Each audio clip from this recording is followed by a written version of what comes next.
सगळ्यात मोठी बातमी आहे राजकीय वर्तुळातून। मनसे अध्यक्ष राज ठाकरेंनी त्यांच्या आक्रमक भाषेमध्ये निवडणुकीमध्ये मॅच फिक्सिंग झाल्याचा आरोप केलाय आणि याच आरोपाच्या अनुषंगाने निवडणूक आयोगाचा त्यांनी जोरदार समाचारही घेतला।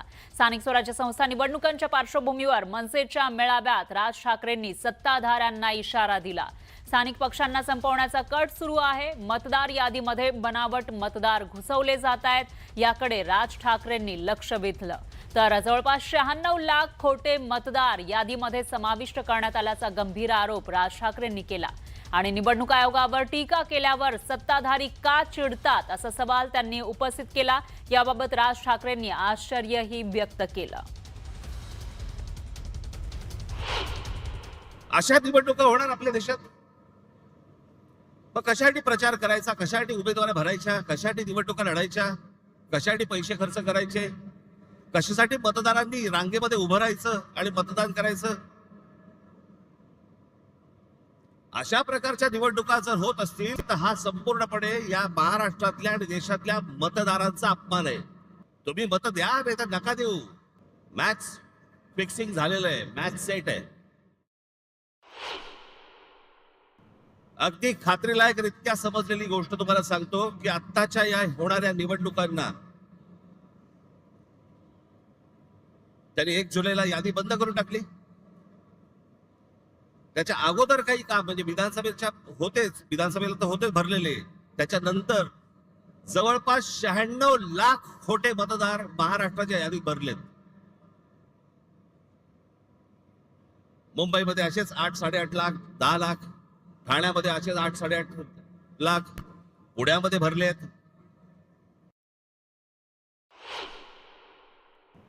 यावेळेची जरा जेव्हा लागेल तेव्हा आणि जेव्हा आपण ठरवू तेव्हा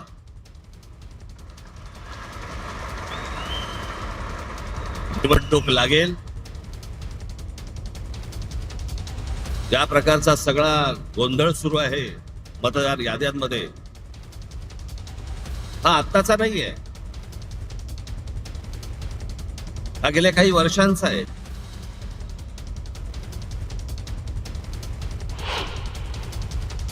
हे ज्या निवडणुका घ्यायचं म्हणतायत ना, हे जोपर्यंत ही मतदार यादी पूर्णपणे स्वच्छ होत नाही,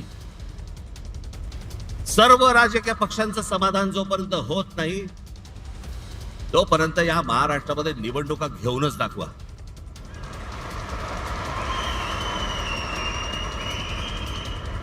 या महाराष्ट्रातल्या निवडणुका शांततेने पार पाडायच्या असतील, पहिली ती मतदार यादी स्वच्छ करा। जो मतदार आहे त्याचा आदर करा।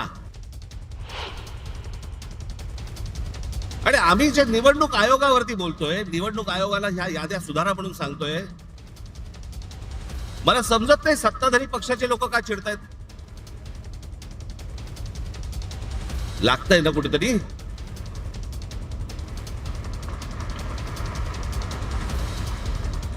आम्ही निवडणूक आयोगाला प्रश्न विचारले की सत्ताधारी उत्तर देतात, तुम्हाला कोण विचारलं?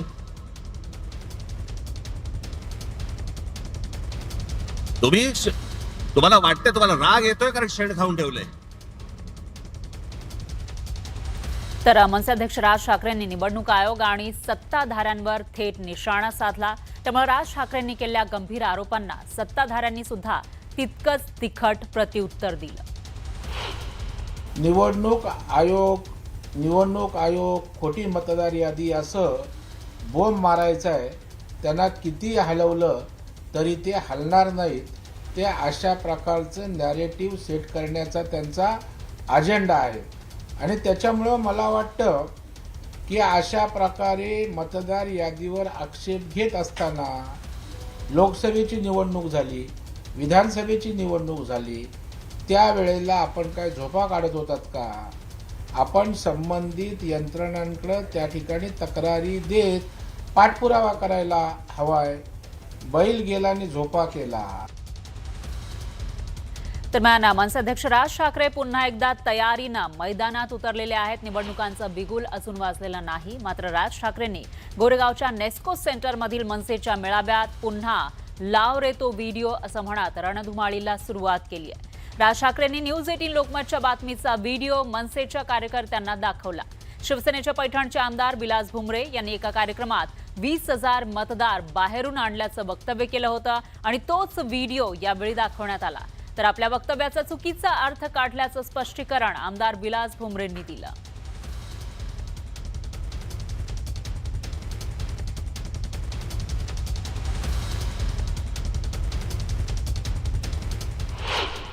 सत्ताधारी पक्षाचा आमदार स्वतः सांगतो की मी माझ्या निवडणुकीला 20,000 मतं बाहेरून आणली.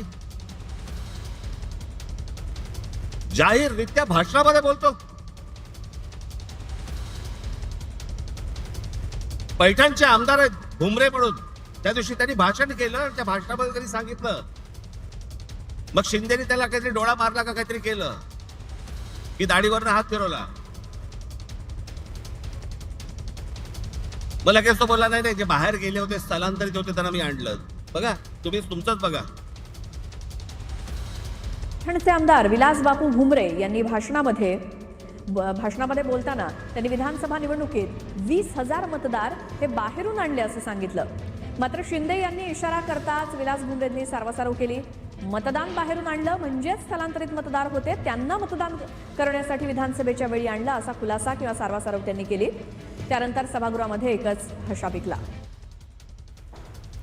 तर राज ठाकरेंच्या या टीकेनंतर आमदार विलास भुमरेंनी आरोप फेटाळले. विधानसभेमध्ये माझ्या मतदारसंघातील जे लोक स्थलांतरित झाले त्यांना त्या ठिकाणी संवाद साधला, त्या ठिकाणी त्यांना संपर्क केला आणि त्यांना विनंती केली का आपण विधानसभेच्या निवडणुकीमध्ये येऊन मतदान करावं ही विनंती केली. जवळपास 20,000 लोक त्या ठिकाणी येऊन त्यांनी मतदानाचा हक्क बजावलेला आहे. पण या ठिकाणी विरोधक धळचामा करून त्याचा वापर करतायत. राष्ट्रवादीच्या नेत्या रुपाली पाटील सुद्धा जोडल्या गेल्या, त्यांची सुद्धा प्रतिक्रिया घेऊयात. रुपालीजी, आपण पाहतोय पुण्यामध्ये सध्या आंदोलन चिघळलेलं आहे, हिंदुत्ववादी संघटना आक्रमक झाली आहे, काय आपली प्रतिक्रिया यावर? कशासाठी आंदोलन करतायत आणि याच्या आधी कोण बोलत होते मला माहित नाही. शनिवार तो मराठा साम्राज्य पेशव्यांचा आहे, ऐतिहासिक स्थळ म्हणून तिथं सगळी लोक येतात. एकतर भाजपनी या खासदार मेधाताईंना पहिला आवरलं पाहिजे. कुठनं आणलेलं आहे? समजा एखादी महिला, जो व्हिडिओ ते दाखवतायत, शनिवारवाडा बघायला आत गेल्यानंतर चादर टाकून ती त्यांची प्रार्थना करतायत का दुवा करतायत, त्याच्यामध्ये चुकलं काय त्या लोकांचं? तुम्ही काय हिंदू मुस्लिम तेढ वाढवताय? कुठली पंथ त्यांनी कोण काय दाखवणार आहे? मला वाटतं जाणीवपूर्वक हिंदू मुस्लिम वातावरण बिघडवण्याचं काम खासदार मेधाताई करतात. त्यांनी ही त्यांची नाटकं बंद करावीत. कोथरूड झालं, कोथरूड आता कसबा झालं. बहुतेक त्यांना असं वाटत असेल की आपण हे करतोय आणि कोणीच प्रत्युत्तर देत नाही म्हणून आपण करत राहावं, तर ते अत्यंत चुकीचं आहे. आमच्या पुण्यामध्ये हिंदू मुस्लिम अत्यंत चांगल्या वातावरणात गुन्हा गोविंदाने नांदतात. कोणी कुणाच्या धार्मिक स्थळामध्ये मंदिरामध्ये कोणी शिरकाव करत नाही. आणि आज माझा जन्म इथला आहे.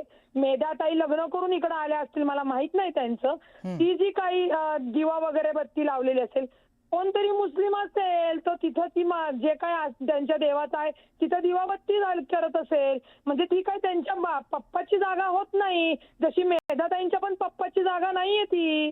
काय खासदार मॅडमचं डोकं ठिकाणावर आहे का नाही मला कळत नाही. दिवाळीचा सण चालू आहे, सगळेजण आपल्या कुटुंबासोबत आहे आणि खासदार मॅडम काय तर नाही, नमाज पडले आणि मला हिरवा झेंडा भगवा झेंडा लावायचा.